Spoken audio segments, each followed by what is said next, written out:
भक्तों, घर के मंदिर में जो एक लोटा जल रखा जाता है, उसका क्या करें? घर के मंदिर का लोटा कैसा हो, पीतल का हो, तांबे का हो, और घर के मंदिर में जो एक लोटा जल रखा होता है, उस जल का हम क्या करें? कुछ लोग करते हैं गलती और बाद में पछताते हैं। ऐसी गलती आप कभी मत करना, नहीं तो कंगाल हो जाओगे, बर्बाद हो जाओगे। घर के मंदिर में एक लोटा जल ऐसे कभी मत रखना। साथ ही जानिए दीपक, घर में कौन से पदार्थ का रखना चाहिए? तांबे का, लोहे का, पीतल का, कांसे या फिर स्टील का, कांच का या फिर माटी का। कुछ लोग घर में रखते हैं गलत दीपक और घर हो जाता है बर्बाद। इस पदार्थ का दीपक तो हम भी नहीं रखते। और जानिए, दीपक की लौ कच्चे कलावे से बनाए या रुई से या फिर सूती हाथ में बंधने वाले कलावे से कुछ लोग करते हैं। भयंकर गलती लग जाता है। पितृदोष, शनि दोष काल, सर्प दोष, मंगल दोष, भयंकर से भयंकर गरीबी का दोष भी लग जाता है। भक्तों, कुछ लोग यहां पर ऐसे भी होंगे जो इस वीडियो को बीच में ही छोड़ देंगे। अगर इस वीडियो को आपको छोड़ना ही है तो अभी छोड़ देना, परंतु लक्ष्मी जी मां का अपमान मत करना वीडियो को अधूरा छोड़कर। इसलिए आपको घर के मुख्य द्वार पर जल कैसे छिड़कना है, इस कार्य विधि को पूरा ही देखें। आधा अधूरा देखने से समझ लेना आप मां लक्ष्मी का अपमान कर रहे हैं। भक्तों, बहुत समय से आप लोगों के प्रश्न आ रहे हैं कि मुख्य द्वार पर जल छिड़कने का सही समय क्या होता है और सही विधि क्या होती है। किस समय हमें जल छिड़कना चाहिए और क्या मुख्य द्वार पर जल छिड़कने के लिए स्नान करना आवश्यक है या बिना स्नान किए भी मुख्य द्वार पर जल का छिड़काव किया जा सकता है? झाड़ू लगाने से पहले या फिर झाड़ू लगाने के बाद जल छिड़कना चाहिए?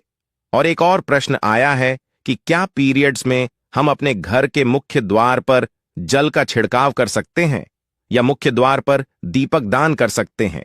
और जल से ही जुड़ा हुआ एक और प्रश्न है आपका कि घर के मंदिर में जो प्रतिदिन हम एक लोटा जल रखते हैं, उस जल का हमें क्या करना चाहिए, किस प्रकार प्रयोग करना चाहिए? क्या हम उसे खाने में प्रयोग कर सकते हैं या फिर हम किसी पौधे में डाल सकते हैं? उस जल का उपयोग किस प्रकार से होना चाहिए? और कुछ लोगों का कहना यह है कि जब हम मुख्य द्वार पर जल छिड़क हैं तो घर के अंदर की तरफ से जल छिड़क या घर के बाहर की तरफ से जल का छिड़काव करें। इसके बारे में कई लोग शंका में हैं। आज यह शंका भी दूर हो जाएगी। और मुख्य द्वार पर जल छिड़कने से संबंधित आपका अगला प्रश्न है कि कई ऐसे लोग हैं जो कि फ्लैट में रहते हैं, कुछ ऐसे लोग हैं जो किराए के मकान में रहते हैं, एक ही कमरे में रहते हैं, तो उन्हें अपने घर पर मुख्य द्वार पर दीपदान किस प्रकार से करना चाहिए, जल कहां छिड़कना चाहिए? मतलब वह इस जगह को मुख्य द्वार मानकर वहां पर मुख्य द्वार से जुड़े हुए उपाय करें। तो आज की वीडियो पूरी तरह से आपके प्रश्नों पर ही आधारित है। मुख्य द्वार पर जल छिड़कने का सही समय क्या होता है और सही विधि क्या होती है? तो देखिए, अगर आप मुख्य द्वार पर जल छिड़क हैं तो आपको ध्यान रखना है कि जल आप एक दिन पहले ही मतलब रात को सोने से पहले एक पात्र में, कोई भी आप पात्र ले सकते हैं, जैसे कि आप एक तांबे का भी पात्र ले सकते हैं। तांबे का ना हो तो आप पीतल का ले सकते हैं, स्टील का ले सकते हैं, चांदी का ले सकते हैं, जो भी पात्र आपके पास उपलब्ध हो। एक लोटे में थोड़ा सा गंगा जल डाल दीजिए और उसके ऊपर शुद्ध जल भर दीजिए। और हां, गंगा जल ना हो तो भी परेशान होने की आवश्यकता नहीं है। सिर्फ शुद्ध जल से भी आप पात्र को भर सकते हैं और उस जल से भरे पात्र को अपने घर की रसोई में रख दीजिए। अब जैसे कि आप अगले दिन सुबह उठकर इस जल का छिड़काव अपने घर के मुख्य द्वार पर करेंगे। अब बहुत से भक्तों के प्रश्न आए हैं कि क्या हम स्नान से पहले यह जल छिड़क सकते हैं या फिर स्नान करना आवश्यक है? देखिए, मुख्य द्वार पर जो सुबह सबसे पहले जल छिड़का जाता है, जैसे कि जो रसोई में रखा हुआ जल होता है, यह एक तरीके से उपाय के तौर पर किया जाता है। भक्तों, घर में किसी भी प्रकार की परेशानी हो, किसी भी प्रकार के दुख दर्द रहता हो, गरीबी हो या फिर कलह क्लेश बहुत अधिक रहता है, मतलब किसी भी प्रकार की नकारात्मक ऊर्जा से आप परेशान हैं, बहुत समय से परेशानियों में ही गिरे हुए हैं, तो ऐसे में घर की रसोई में रखा जाता है और यही जल घर के मुख्य द्वार पर सुबह उठकर छिड़का जाता है। इस जल के छिड़काव से आपके घर की कोई भी परेशानी हो बहुत शीघ्र समाप्त हो जाती है। इस उपाय को करने से आपके घर में सुख समृद्धि भी आती है। कला क्लेश से भी मुक्ति मिलती है, बीमारियों से भी मुक्ति मिलती है। मतलब देखिए, किसी भी प्रकार की मानसिक परेशानी हो, शारीरिक परेशानी हो, आर्थिक तंगी हो, या आपके घर में कोई वास्तु दोष हो, किसी भी प्रकार का ग्रह दोष हो, जैसे कि कई बार ऐसा होता है कि कई लोगों के ऊपर कई प्रकार के बुरे ग्रह दोषों का प्रभाव होता है, जिसकी वजह से घर में परेशानियां हमेशा बनी रहती हैं। तो गृह दोषों के प्रभाव से भी आपको मुक्ति मिलती है। वास्तु दोष और पितृदोष भी समाप्त होता है। इसके साथ ही जैसे कि बहुत से लोगों के प्रश्न होते हैं कि उनके ऊपर किसी ने कुछ कर करा दिया है, उनके परिवार में किसी भी प्रकार की पहले कोई परेशानी नहीं थी, लेकिन अब भी कुछ समय से परेशानियां लगातार आती ही जा रही हैं और कोई रास्ता नहीं मिल रहा है परेशानी से निकालने का। तो किसी के भी किए कराए तंत्र मंत्र का प्रभाव हो, किसी की बुरी नजर का प्रभाव हो, तो भी आपके इस उपाय से, मतलब इस एक लोटा जल से, आपकी परेशानी स्वतः ही कुछ दिनों में समाप्त हो जाती है। तो यह घर की सभी परेशानियों से मुक्ति पाने का रामबाण और सबसे सरल, सबसे आसान उपाय होता है, जो हमारे सनातन शास्त्रों में वर्णित है। तो आप अपने घर की रसोई में एक लोटा जल रखें, रात में भरकर और प्रातःकाल जल्दी उठकर उसी जल से अपने घर के मुख्य द्वार को धोते हैं तो कोई समस्या नहीं है, लेकिन इस जल का छिड़काव घर के मुख्य द्वार पर सूर्योदय होने से पहले हो जाना चाहिए। अब भक्तों, जैसे आपका अगला प्रश्न है कि क्या हमें स्नान करके इस जल का छिड़काव अपने घर के मुख्य द्वार पर करना चाहिए या फिर बिना स्नान किए भी कर सकते हैं।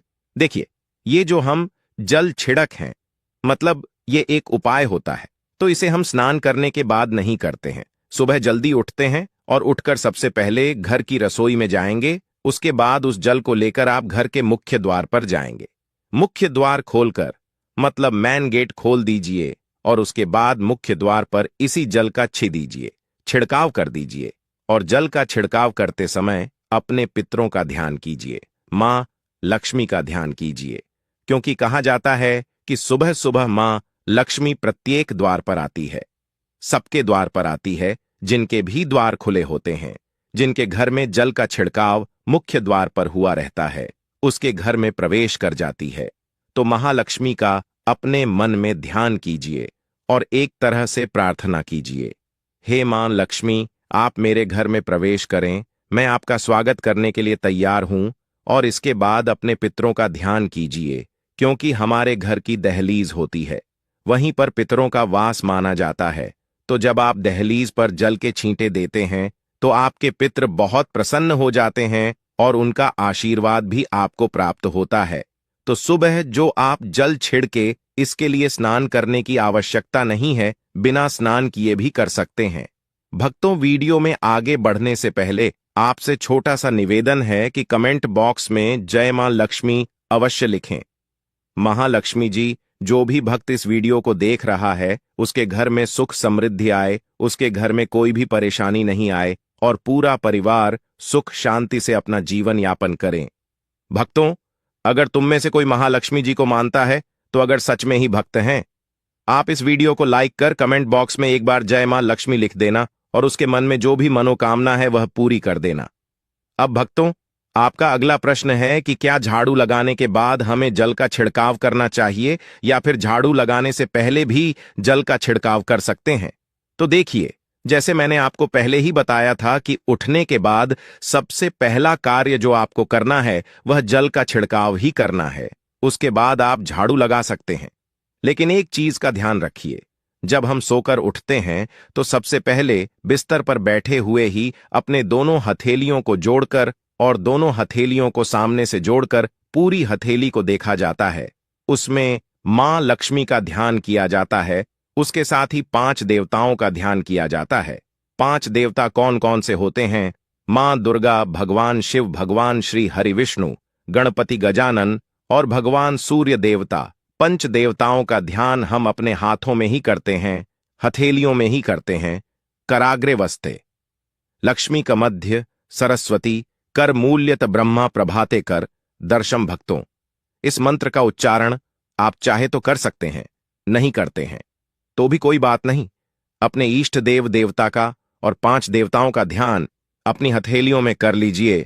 उसके बाद दोनों हाथ जोड़कर सभी देवी देवताओं को प्रणाम किया जाता है और उसके बाद अपने हाथ से पृथ्वी का स्पर्श करते हैं, धरती को छूकर प्रणाम करते हैं 2 बार या 3 बार, और उसके बाद अपना दाहिना पांव पृथ्वी पर रखते हैं, भक्तों धरती पर रखते हैं। उसके बाद ही बाकी के जो सभी कार्य होंगे वह उसके बाद ही किए जाएंगे। जल का छिड़काव आप उसके बाद ही करेंगे। मतलब सुबह उठने के बाद सबसे पहले हथेलियों के दर्शन, फिर को प्रणाम कीजिए, फिर धरती पर पैर रखें और उसके बाद रसोई में जाकर आपको जल लेना है और घर का मुख्य द्वार खोलकर मुख्य द्वार पर जल का छिड़काव करना है।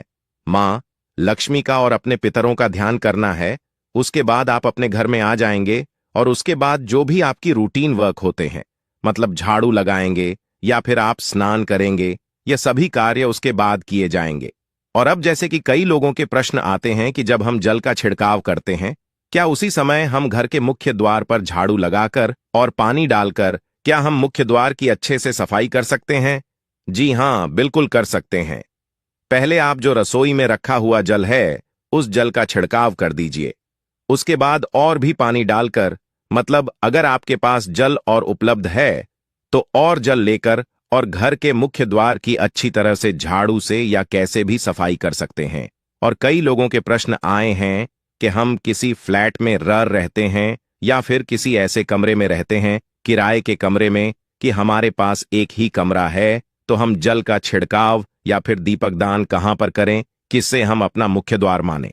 देखिए, जो आपका अपना कमरा है या फिर जो फ्लैट है आपका, जहां पर आपका नेम प्लेट लगा हुआ है, आप उसी स्थान पर दीपक दान करेंगे और उसी स्थान पर आपको जल का छिड़काव करना है।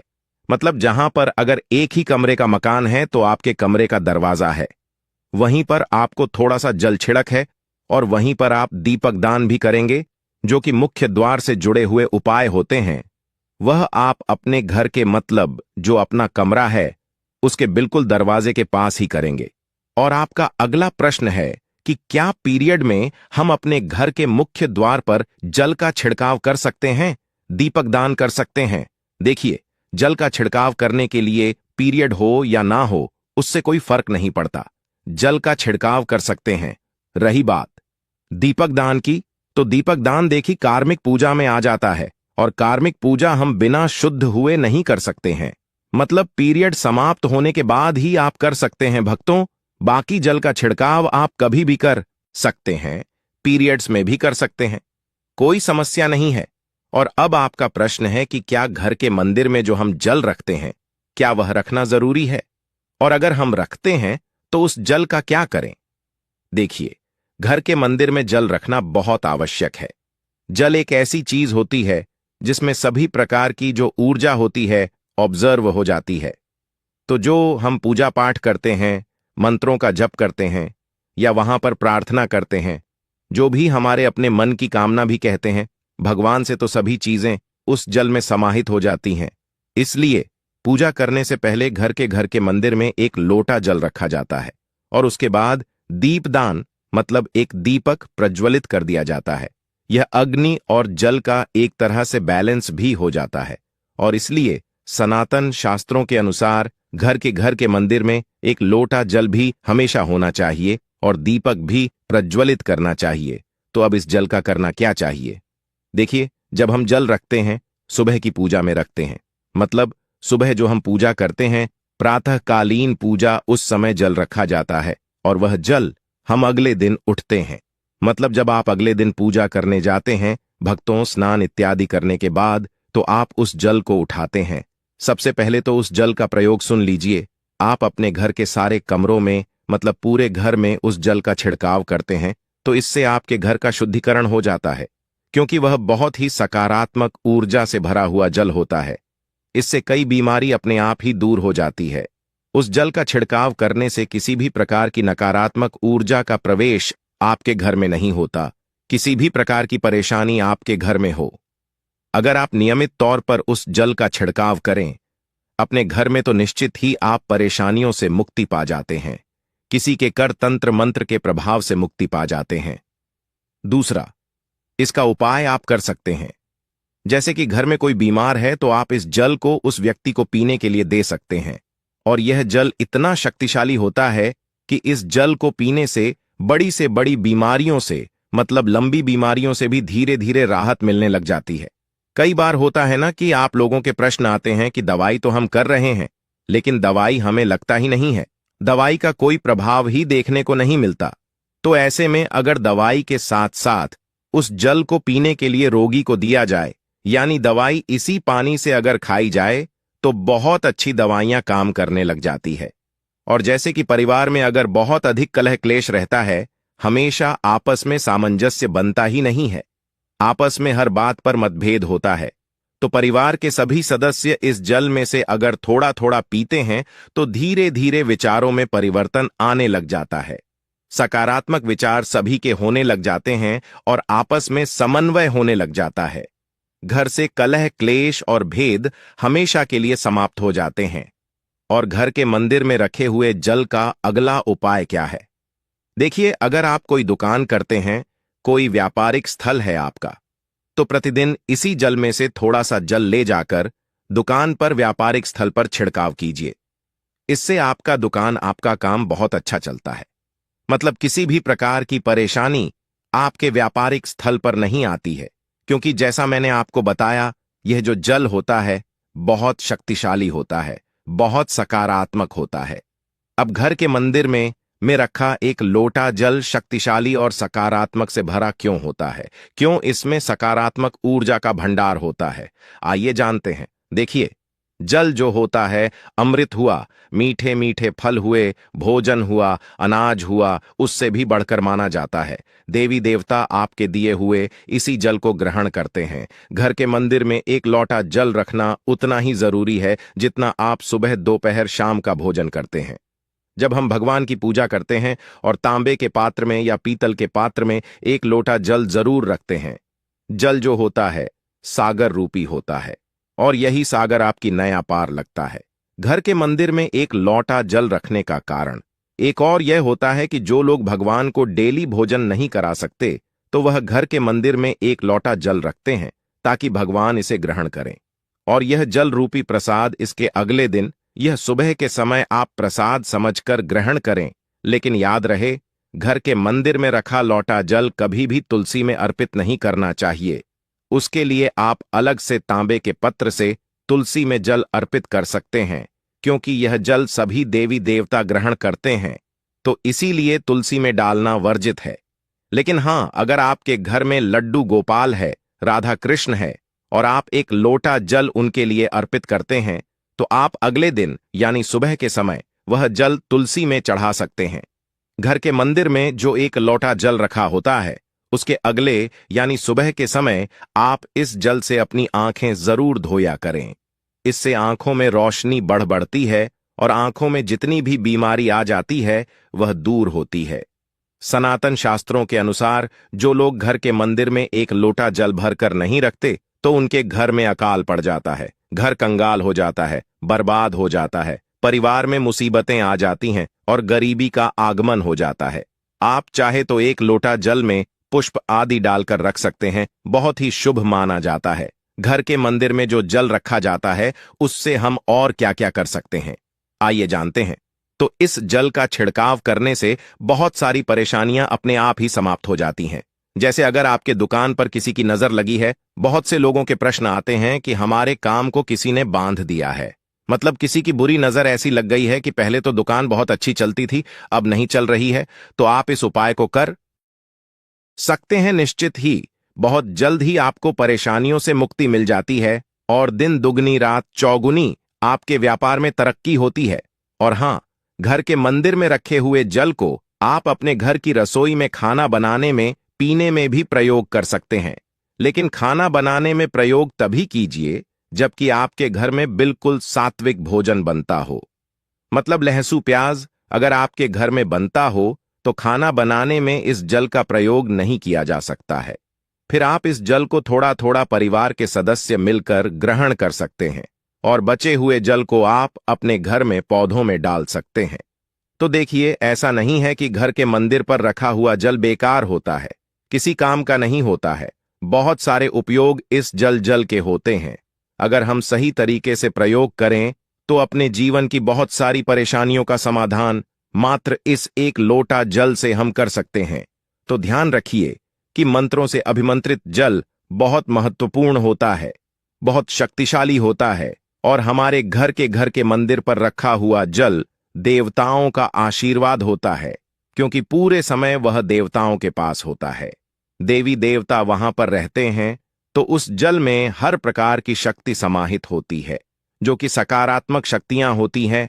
और इस जल का प्रयोग अगर हम सही तरीके से करते हैं, मतलब उसको पीने में करते हैं, खाना बनाने में करते हैं, घर में जल का छिड़काव करने में करते हैं, तो इससे हमारी समस्याओं का समाधान होता है। और अगर कोई भी कार्य नियमित तौर पर मतलब प्रतिदिन किया जाता है, तो उसका हमें लाभ प्राप्त होता है। कभी कभी करेंगे तो निश्चित ही आपको उतना लाभ दिखाई नहीं देगा, लेकिन अगर आप नियम बना लेंगे कि हर रोज उसी जल से घर में छिड़काव करना है, घर में प्रत्येक व्यक्ति को थोड़ा थोड़ा पीने के लिए देना है, बचे हुए जल को पौधों में डाल दीजिए, दुकान पर छिड़क दीजिए, अपने घर के व्यापारिक स्थल पर छिड़काव कीजिए, बच्चों की किताबों की जगह में, अपने घर की तिजोरी में, हर जगह इस जल का छिड़काव कीजिए और नियमित तौर पर कीजिए। चमत्कार आपको निश्चित ही देखने को मिलेगा। इसी प्रकार से जो रसोई में रखा हुआ जल होता है, उसका छिड़काव अपने घर के मुख्य द्वार पर कीजिए, तो इसका भी आपको लाभ बहुत बहुत ही शीघ्र दिखाई देगा। लेकिन इसे अपने रूटीन में शामिल करना होगा, प्रतिदिन नियम से यह कार्य करना होगा, तभी आपको लाभ देखने को मिलेंगे।